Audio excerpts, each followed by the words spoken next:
to my channel. My name is Shannon.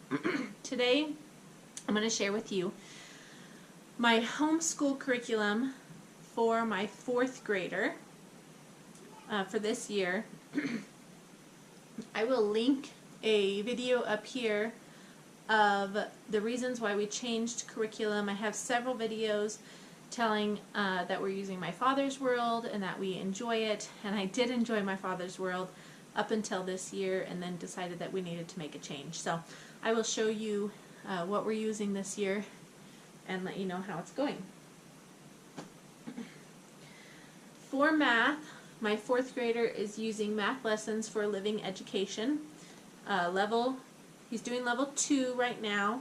He's almost done with level 2 already, so then he'll be moving on to level 3. This is from Master Books, and he actually requested a math workbook. Last year he did teaching textbooks on the computer, and he really did not enjoy it, and he didn't learn very much. He didn't, it just didn't click for him to do it on the computer. So he chose to do a workbook this year, and he's doing really good with this so far. He just is kind of breezing right through it because it's just at level 2. But there are a couple things in here that he has not learned yet, and so that's why I started him at level 2, so that he could start from the beginning and not have any gaps through this particular curriculum. I wanted to make sure he knew everything that they wanted him to know as he progresses through the levels. So this is what he's doing this year. Right now level 2, and we have level 3 already, and he'll be starting that probably in a couple weeks. He's more than halfway through this book already. He does a whole lesson, a whole week's worth every day. So he's really cruising through it pretty fast. For language arts, he's using Language Lessons for a Living Education. This is level 3. He will, when he completes this, then we'll just move on to the next level. I'm not so concerned about him being on the correct level for his grade level with this. The level 4 is not out yet, and so that's why we chose level 3. And it actually has been really good for him. So he's not a huge writer. He does not really enjoy writing at all. He's not a good speller, so it's frustrating for him to write things. So this has been pretty good for him, and he's been enjoying it. Along with this book, there is a 101 favorite stories of the Bible. There is one lesson a week, I think, about where he reads a story out of this book. And then he draws a picture that goes with it, writes the sentences, does the copy work that goes with it. So I enjoy that. He's still getting used to it. This is Charlotte Mason inspired. So it's a living curriculum, and includes copywork, spelling, reading, everything you need for language arts. So he also is reading through this nature reader. He's almost done with it, and he really likes these. He's asked for the next one already.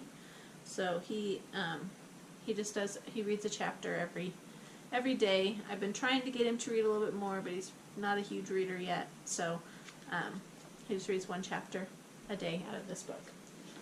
And then for his handwriting, he's been wanting to learn cursive, so I got him this Zahner Blaser cursive handwriting book, and he's been going through it. So we'll see after he's done how much cursive he remembers out of this book. But he does a lesson a day in here. For science, he's also using the God's Design Life Science for Beginners from Master Books. This is science of plants, the human body, and animals. And it says kindergarten to 2nd grade. But he does it. There's some things he just doesn't do that are too simple for him, so he doesn't work on them. But he's been learning with the reading, and he does the copy work and whatever else they have him do in here. He usually does it. So we've been enjoying this so far. I like that it's simple, and it's just open and do the next lesson. So for history, we're using America's Story 3 from Master Books.